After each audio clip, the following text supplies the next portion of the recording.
자, 네 번째 주 3교시째 시작하도록 하겠습니다. 98쪽 5 죄의 등장 및 죄의 사회적 우주적 결과들 이렇게 이야기되어 있는데 여러분들 이제 대체적으로 요거 좀 생각하셔야 돼요. 하나님께서 보시기에 좋았더라 창조된 세계에 이제 죄가 들어왔다. 그 선악과 사건을 통해서 그러면서 이제 창세기 이제 6장까지 넘어가면 창세기 6장 5절에 이제 99쪽에 나와 있는데 중간 부분에 그의 마음으로 생각하는 모든 계획이 항상 악할 뿐임을 보시고 안타까우시는 하나님의 모습이 있다. 그러니까는 하나님께서 태초에 창조하신 세계가 보시기에 좋은 세상이었는데 그럼에도 불구하고 인간에게 허락된 그 자유의지가 잘못된 선택으로 갔을 때 이 세상은 악이 들어오고 무질서가 들어오고 실제로 홍수 심판을 받게 되는 그러한 역사가 이제 이 태고사에서 펼쳐지고 있습니다. 여러분들 이렇게 생각하시면 돼요. 바울 사도가 안타까워하면서 오호라 나는 공고한 존재로다. 내가 원하는 것을 하지 않고 원치 않는 바 악한 것을 행한다. 이제 이런 얘기 있잖아요. 이게 사실 우리 인간의 실존적인 모습이거든요. 그러니까 우리 안에 선함과 악함이 동시에 있고 신성과 인성이 함께 있는데 왜 그 인성이 자꾸 악한 곳으로 가느냐, 이게 이 문제예요. 이 문제에 대해서 창세기 1장부터 11장은 태초의 기원에 대한 이야기라고 하니까 그 기원을 돌아보건대 그 선악과 사건으로부터 우리의 죄의 본성은 이제 들여다봐야 되거든요. 근데 그 선악과 사건에 대해서 우리 책에서는 101쪽으로 넘어가면 뭐라고 얘기하냐 하면은 근본적인 문제, 이제 중간에서 약간 위쪽인데 근본적인 문제, 즉 불신이 깔려 있다, 이런 얘기를 해요. 네.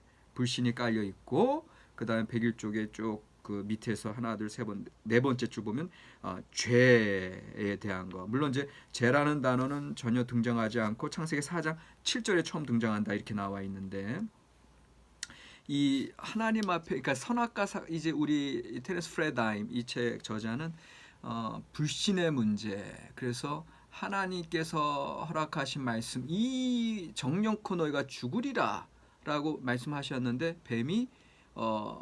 뱀에게 죽을까 하노라 이렇게부터 시작해서 오히려 뱀이 하나님과 같이 돼라고 하는 이 이야기 때문에 하나님의 그 죽는다로 가는 말씀에 대한 불신과 그래서 선택을 하나님과 위배되는 반대되는 방향으로 선택을 했을 때 문제가 생겼거든요. 그러니까 여기서는 이제 여러분들 전통적으로 불순종의 모습들, 그 다음에 뱀은 사탄이기 때문에 사탄의 유혹에 넘어가는 인간 존재들, 이렇게 이제 이야기를 하시지만, 그런데 이런 거 하나 생각하면 좋을 것 같아요. 이제 또 다른 성서신학적인 입장인데 그 평택대에 이제 한동구 교수님 이제 토라의 신학이라고 하는 책이 있는데 토라의 신학 중에 한동구 교수님 창세기를 쓰셨거든요. 이제 여러 분들이 공조했는데 거기에서 선악과의 본질을 이렇게 그 선악과를 따먹는 사건의 본질을 이렇게 얘기하시더라고요. 외적 동경이다. 근데 이거 상당히 신학적으로 심오한 그런 말씀인 것 같아요. 그러니까 여러분들 선악과를 따먹는다고 하는 것은 불순종의 모습들 분명히 얘기할 수 있고 그다음에 뱀의 유혹 분명히 얘기할 수 있지만 그냥 일반적으로 우리 인간의 삶 속에서 자꾸만 들어오는 죄의 근원에는 불순종이 있고 사탄의 유혹이 있지만 동시에 외적인 동경이 있다. 이것도 한 가지 여러분들 생각하시면 우리 안에 자꾸 그 선한 본성이 아닌 악한 그런 세상 속으로 흘러가는 거에 있어서는 여러분들에게는 어느 정도 말씀의 기준이 설 수 있는 거예요. 다시 말하면 자꾸 내가 가지고 있지 않는 다른 것들을 갖고 싶어하고 욕심, 그 다음에 다른 사람이 갖고 있는 거 시기하고 그래서 자꾸 감사 안 하고 불평하는 거, 이게 이제 제 본성이라는 거죠. 그러니까는 외적인 동경이 들어왔을 때 이스라엘 백성들이 가나안 땅에 들어가서 외적인 바알 아세라신을 섬기게 되는 거고요. 그 다음에 눈에 보이는 거, 눈에 보이지 않는 게 더 중요함에도 불구하고 눈에 보이는 신을 섬기고 눈에 보이는 물질과 육체를 탐닉하고 이렇게 가는 건데, 오히려 눈에 보이지 않는 하나님에 대한 그러한 섬김 자체가 진정한 하나님 순종의 길이고, 내가 지금 현재 가지고 있는 것, 나의 바운더리 안에서 하나님께서 허락하신 바를 감사히 여기고 나아갈 때 하나님께서 우리의 바운더리를 더 넓게, 넓은 지평으로 인도하시는 거지. 응? 내 생각, 내 계획대로 내가 가지고 있는 건 요거고 나의 인생은 요거밖에 안 되는 것 같은데 내가 앞으로는 저렇게 돼야지, 내가 마음대로 나의 바운더리를 넓혀야지. 오히려 그것이 오히려 나를 소모적으로 만들고 다른 사람과 쓸데없는 시기와 경쟁과 갈등을 일으키게 하고 이런 문제가 있다라고 하는 거. 이거 그러니까 저는 이 창세기 특별히 선악과에 대한 이야기 보면서 다른 것도 다 중요하지만 참 우리가 잘못 적중하고 있다. 지금 뭔지 알아요? 잘못 적중한다. 이게 하타예요, 하타. 아까 얘기했던 4장 7절에 창세기에 제일 먼저 나오는 죄, 그리고 계속 이제 죄에 대한 개념 계속 나올 때 여러 가지 죄에 대한 히브리어 단어가 많아요. 그 중에 대표적인 게 하타. 하타가 뭐냐? 관역을 적중해야 되는데 잘못 적중하는 거. 우리 인생에 있어서 나의 주어진 삶 감사하고 하나님의 말씀 안에서 순종하며 적중하며 나아가야 되는데 다른 데 외적인 거, 보이는 거에 잘못 적중할 때 그게 죄라는 겁니다. 그러니까 여러분들 단지 사탄의 유혹이다. 막 다른 책임 회피하지 마시고 분명하게 하나님의 말씀 앞에 서서 적중하는 삶을 살아가시기 바랍니다. 그리고 이제 우리 구약 전공하시는 분들은 아실 텐데 이 적중하는 삶을 말하는 순간 뭐가 생각나요? 호쿠마, 지혜. 호쿠마, 지혜가 지혜 문학에서 나오는 그 지혜의 그 본래적인 의미가 적중이에요. 적중. 호쿠마. 그러니까 진정 여러분들 지혜로운 삶을 살고 싶어 하십니까? 그게 의의 길이고 그게 죄에 빠지지 않는 길이고 그게 하나님과의 온전한 관계성에서 살아가는 길입니다. 구약 성경의 지혜는 바로 그 안에 있습니다. 생명을 주는 지혜. 자, 이제 지혜 신학 가면서 더 이제 보실 거고요. 특별히 여기 이제 102쪽 보세요. 이 교재 102쪽 보면 재밌는 내용이 하나 있는데, 중간 단락 시작하는 거, 뱀은 있죠. 중간 단락에 뱀은 생명과 죽음 모두와 연관된 양면적 성격을 지닌 상징물이다 이렇게 돼 있어요. 그러니까 무슨 얘기냐면 교리적으로는 교리 신학에서는 이제 뱀을 이제 사탄으로 보고 그 다음에 이제 뱀과 여자 이제 그 뱀이 나중에 그 여자의 뒤꿈치로 이제 밟히리라 이제 그 여자의 후손 가운데 그래서 예수 그리스도 이제 다 이제 교리적으로 연관을 짓는데 이제 그건 이제 교리 신학이고요.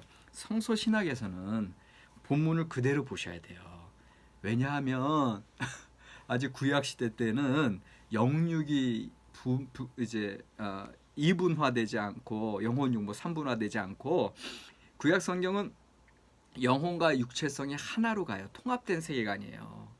헬라 시대, 신구약 중간 시대에 이르러서나 영적인 개념, 육적인 개념 이게 나뉘게 되는 거고 구약 시대 아직 히브리 사고는 통합적인 사고이기 때문에 그리고 아직 뭐 사탄의 개념, 악마, 악한 영에 대한 개념이 나와 있지 않아요. 그러니까는 구약 성경에서 처음부터 이 뱀을 사탄으로 연관하는 건 나중에 그냥 그 교부들 통해서 그 다음에 이제 교리적으로 이제 만든 이야기고 우리 성서 신학에서는 이제 성서 신학적으로 볼 때는 지금 이분이 설명하시는 것처럼 일단은 그냥 그 본문 자체로 디스크립션 객관적으로 보셔야 돼요. 뱀은 하나님이 창조하신 피조물 중에 가장 간교하다. 근데 가장 지혜롭다라는 얘기거든요. 그러니까 이 내용으로 봤을 때 뱀에게는 생명과 죽음 모두 연관된 양면적 성격을 띠고 있는데 특별히 이게 민수기 21장 그 구리뱀에서도 드러나고, 그다음에 여러분도 보세요. 히포크라테스 선서, 그 의료계 쪽의 사람들에게 그 표시가 있잖아요. 히포크라테스 선서 상가운데 이게 뱀이 둘러싸고 있거든요. 그러니까 뱀은 또 치유의 기능도 있어요. 그러니까 이제 그게 고대 근동의 문화예요. 근데 이제 이거를 너무 기독교 교리적으로 이제 사탄으로 몰기에는 성서 신학을 있는 그대로 디스크립션 하는데 여러분들이 오류가 있는 거예요. 그냥 뱀을 보고 바로 사탄을 얘기할 때는 디스크립션 없이 바로 규범적인 걸 뛰어넘어가는데, 그 규범적으로 디스크립션 없이 뛰어갈 때 거기에서 신학의 틈이 생기는 거고, 그것으로 무너져 내려요, 우리의 신앙적인 체계가. 그러니까 여러분들 이런 것들은 조심하셔야 되고요. 제가 그 교리신학 그게 잘못됐다 얘기하는 거 아닙니다. 그 교리신학으로 가기 전에 성서신학적인 개념을 먼저 잘 아셔야 된다라는 얘기예요. 그러니까 여기서 보면 뱀은 교활함의 상징이기도 하다. 아마도 뱀이 다른 대상에게 몰래 다가갈 수 있는 능력, 아주 슉 해가지고 어느새 모르게 나오는 그런 능력 때문에 교활함을 또 상징하게 된 걸 수도 있다. 이건 이제 이 저자 프레다임 교수님의 이야기고, 근데 여기서 이제 제가 한 가지 주목하는 건 뭐냐면 2장 25절과 3장 1절, 2장 25절 딱 끝나고 3장 1절로 연결되는데, 거기 보면 2장 25절에서 두 커플이, 그러니까 두 사람이, 그 아담과 하와가 벌거벗었더라. 그게 아루밈이에요. 아루밈. 물론 아롬이라고 하는 형용사의 복수형이에요. 아롬에서 아루밈이 됐는데, 그런데 창세기 3장 1절에 그 뱀 얘기가 나오면서 바로 뱀이 하나님이 창조하신 피조물 중에 가장 강교하니라, 들짐승 중에 가장 강교하니라 할 때 강교라도 아룸이에요. 그러니까 아룸임, 아롬, 이게 이제 그 언어 유희거든요. 그러니까는 근데 이 백이 쪽에서 이 저자는 무슨 얘기를 하냐면, 벌거벗은 아룸임, 인간과 뱀의 교활함 아룸 사이에 나타나는 동사의 연관성은 인간이 수시로 하나님의 세계에 있는 영악한 요소들에 노출되어 있다는 것을 얘기한다, 이렇게 돼 있어요. 그러니까 이분도 지금 기가 막히게 표현했어. 하나님의 세계에 있는 영악한 요소들, 그게 아룸이에요. 아룸. 응? 그런 강교함, 그런 영악함에 노출되어 있다. 아룸임. 그러니까 똑같은 단어인데 이게 우리에게 오늘 어떤 메시지, 어떤 교훈을 주고 있어요.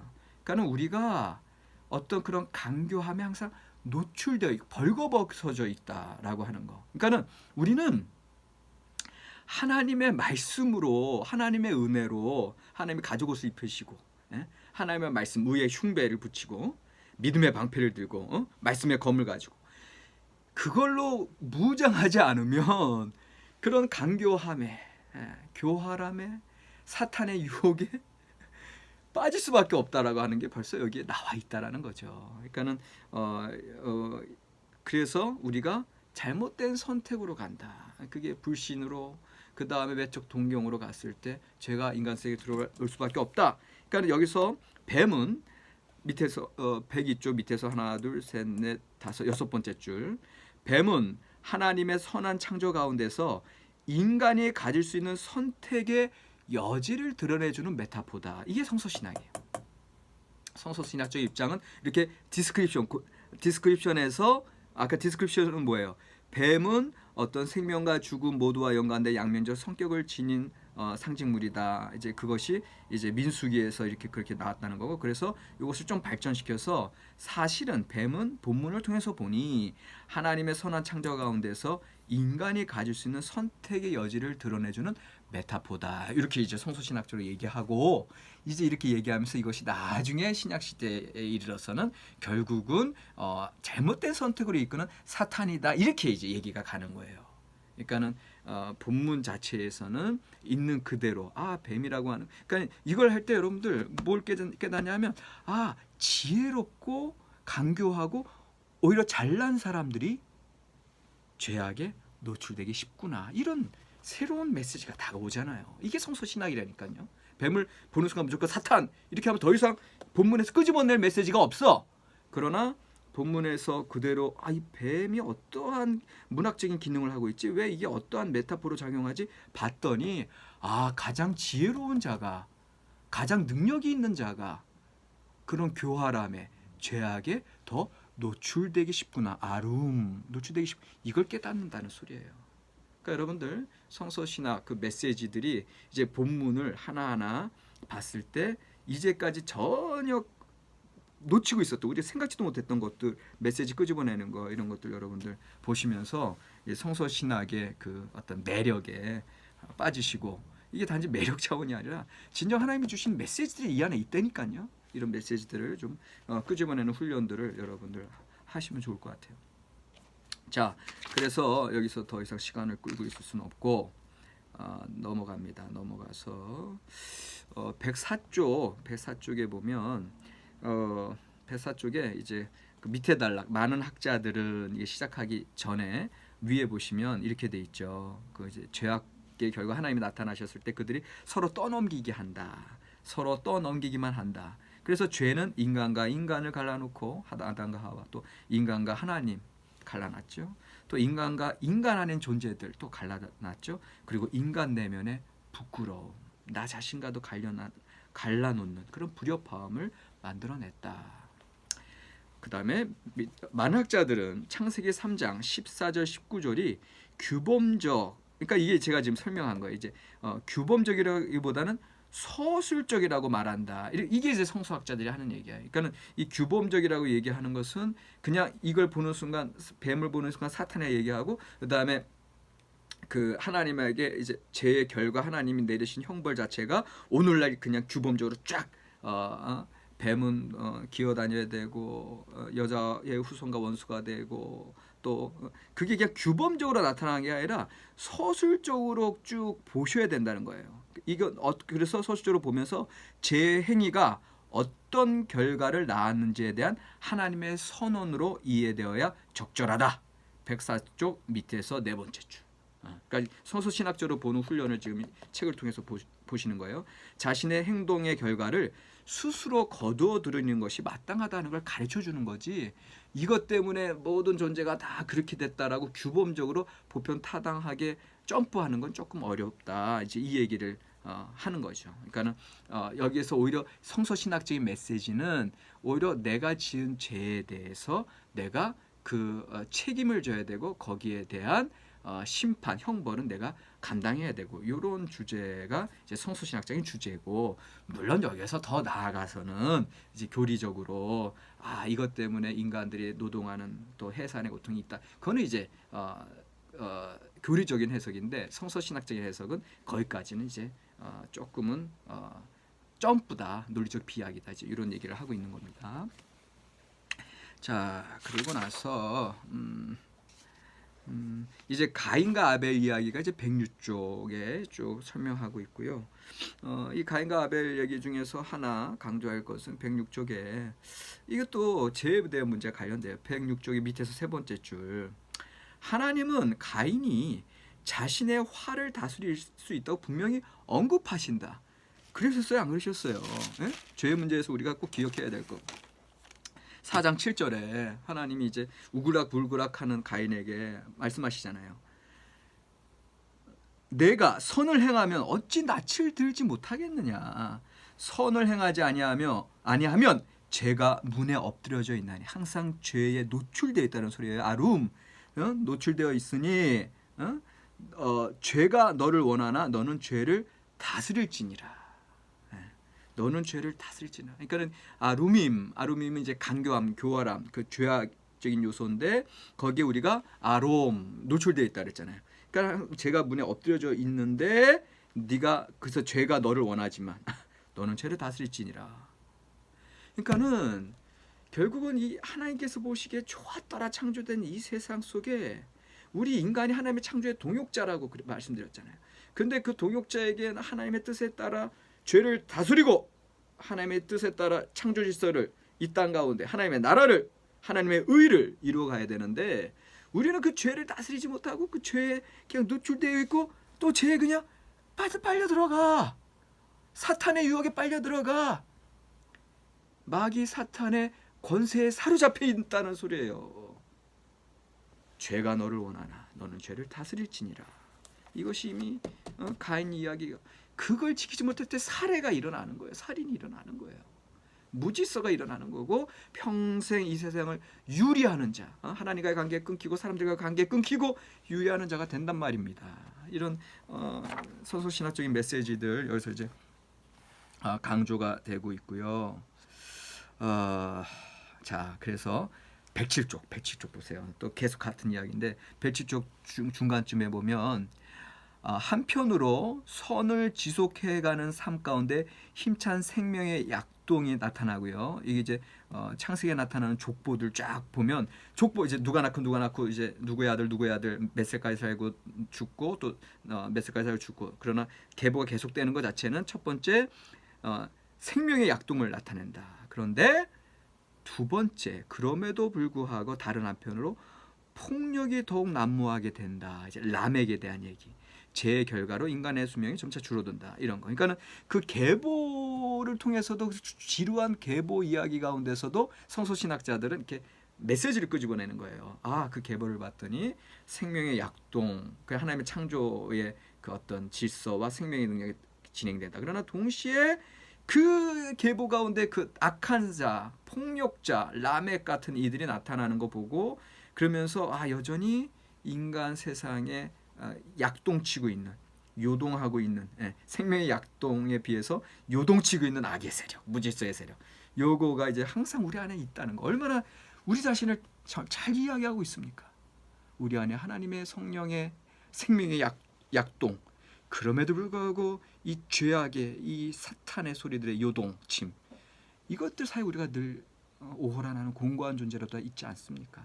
그렇기 때문에 하나님의 말씀에 더 온전히 서 있어야 되는 거, 이걸 얘기하고 있고, 결국은 108쪽에 넘어가면 홍수, 결국 하나님이 인간들이 그 죄악을 이겨내지 못했잖아요. 오직 하나님의 남은 자 노아흐의 말, 이름 뜻 위로. 그러니까 여러분들, 하나님의 남은 자로 하나님 앞에 위로의 존재로 서시기 바랍니다. 노아 같은 사람.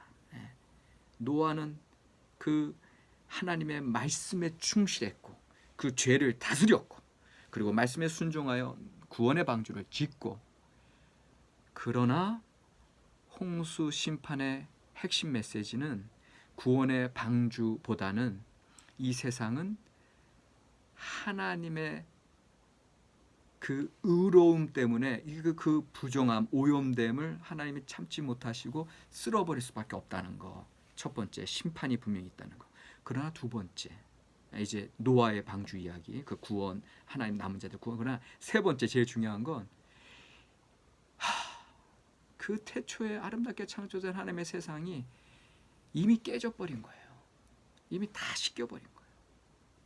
그러니까 이미 하나님께서는 이 홍수 심판을 통해서 당신이 창조된 세계를 그냥 거의 가져간 거랑 다름없어요.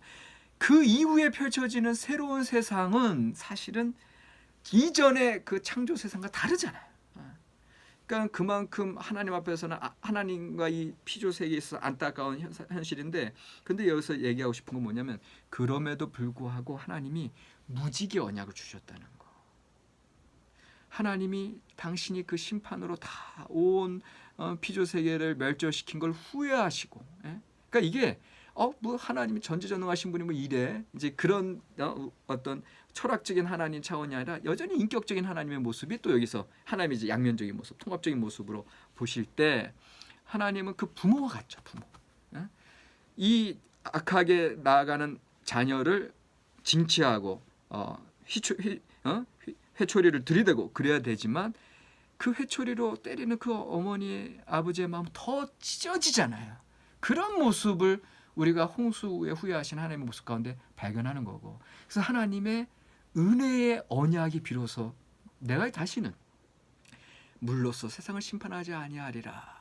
이게 하나님의 베리돌람, 영원한 언약의 시작이고, 이게 하나님의 은혜란 말입니다. 다시 말하면 노아의 홍수 심판 후에 이 세상은 하나님의 은혜 아니면 살아갈 수 없는 세상이 된 거예요. 깨어져 버린 세상이에요, 이미. 그렇기 때문에 하나님의 약속을 붙들어야 된다는 거예요. 노아에서 허락된 그 무지개 언약, 그래서 하나님의 약속을 붙들고 그 하나님의 은혜로 들어가야 되는 거야. 하나님, 내가 너희들 잘못하더라도 붙들어 주겠다. 그런 은혜 속에 들어가야 되고, 이제 아브라함부터 시작된 그 하나님의 약속, 이스라엘 백성들에게, 근데 이스라엘 백성들에게 처음에 시작은 한 가정, 한 민족으로 시작했지만 여러분들 아시잖아요. 그 약속이 나중에 온 우주적인 약속이 되잖아요. 이미 포로기 이후에 이스라엘만의 하나님이 아니잖아요. 온 민족, 내가 저는 만민이 기도하는 집이다. 이사야 56장인가 나오잖아요. 이미 후기 이제 이스라엘 포로기 이후에 가면 그런 사상이 나오고, 이것이 신구약 중간 시대에 거쳐서 예수 그리스도 통해서 이 깨어진 세상의 모든 죄악된 요소를 다 깨끗이 씻고 하나님의 구원을 이룬 겁니다. 그러니까 이 구원의 역사가 이 창세기로부터 이 구약 시대로부터 쫙 흘러가고 있는 거를 이제 여러분들 보시면서 베릿 올람, 그 언약을 붙들어야 된다는 거, 요거를 여러분들 이제 기억을 하시고요. 나머지 이제 쭉 홍수의 목적 109쪽 110쪽 쭉 나오고요. 오히려 하나님의 이 인류에 대한 그 사랑의 확증이 이 노아 홍수 이야기에서는 더 중요한 거다. 홍수의 심판 이야기가 아니라 오히려 이제 하나님이 거룩하신 성격 때문에 심판할 수밖에 없어요. 심판과 정의와 사랑은 동전의 양면이에요. 그러나 더 노아 홍수 심판을 통해서 우리가 더 은혜롭게, 성서신학적으로 더 은혜롭게 받는 메시지는 그 하나님의 무지개 언약이에요. 안타까워하시고 이 악한 선택, 악한 결정만 하는 이 인간들을 여전히 내가 붙들어 주겠다. 그 무지개 언약을 통해서 이런 하나님의 사랑의 확증의 말씀을 더 받으시는 게 중요합니다. 그러면서 오늘은 112쪽 보세요. 112쪽. 너무 중요해요. 112쪽에 첫 번째 줄, 창세기 6장 5에서 7절은 고통스러워하시는 하나님의 모습을 전달하고 있다. 세상을 향해 계속적인 관용을 베품으로써 사악한 세상을 두고 보시려는 것은 곧 하나님이 계속해서 슬퍼하셔야만 한다는 것을 의미한다. 여러분들 이 하나님의 사랑의 차원으로 더 보셔야 된다는 게 이런 차원이에요. 그러므로 하나님은 세계의 미래를 위하여 스스로 고통받기로 결심하시고 그것을 견디신다. 너무너무 신학적인 통찰이 들어가 있는 얘기예요. 이게 성서 신학이에요. 노아 홍수 이후 오늘날까지 하나님은 고통받기로 결심하셨다니까요. 하나님이 지금도 고통하고 계신다니까요. 뭐 때문에? 이 인간들의 죄악된, 이 죄악으로 가득 간영한 이 세상의 죄악들, 오염들, 이거는 심판받을 수밖에 없어요. 근데 하나님이 그걸 붙들고 계시는 거예요. 그러면서 제발 남은 자들, 노아와 같이 남은 자들을 위해서 통해서 계속 하나님의 구원을 이루어 가려고 하시고, 예수 그리스도의 십자가를 붙드는 사람들을 통해서 하나님께서 여전히 구원의 그 기회를 계속 주고 계신 거예요. 구원의 응답, 그 하나님의 기회에 응답하셔야 돼요. 이 세상은. 그리고 급기야는 이제 예수 그리스도의 재림을 통해서 이 세상은 다시 심판으로 이제는 종말을 맞을 수밖에 없는 거예요. 그 종말이 오기까지 여전히 하나님은 고통하시며 당신의 사람들을 통해서 이 세상이 구원받고 하나님 나라가 이루어지길 기다리고 계신다. 이게 오히려 노아 홍수 사건을 통한 오늘의 메시지. 고통하시는 하나님, 기다리시는 하나님이 되겠습니다. 그래서 새로운 세계 질서, 이제 오케이. 오늘은 여기 112쪽까지 하고 다음 주에 이제 113쪽부터 시작하면 될 것 같습니다. 다섯 번째 주. 이제 이 코로나, 이 무질서 이거 빨리 종식되고 다음 주는 수업 시간에 만나길 원하는데 기도 제목입니다. 자, 세 번째 과제는 여러분들 제가 좀 강조했는데 이 홍수 심판 사건의 제2회. 여러분들 강의를 통해서 홍수 심판은 이제까지는 제가 이렇게 받아들였는데, 이제 노아의 사건, 구원의 방주 중심으로 받아들였는데, 하여튼 어떨까? 여러분들 이제까지 이렇게 받아들였는데 오늘 강의 듣고 이 교재를 보고 다시 성경 말씀을 통해서 봤더니 아 이런 메시지가 있군요. 이거 써주시면 좋겠습니다. 네, 고맙습니다.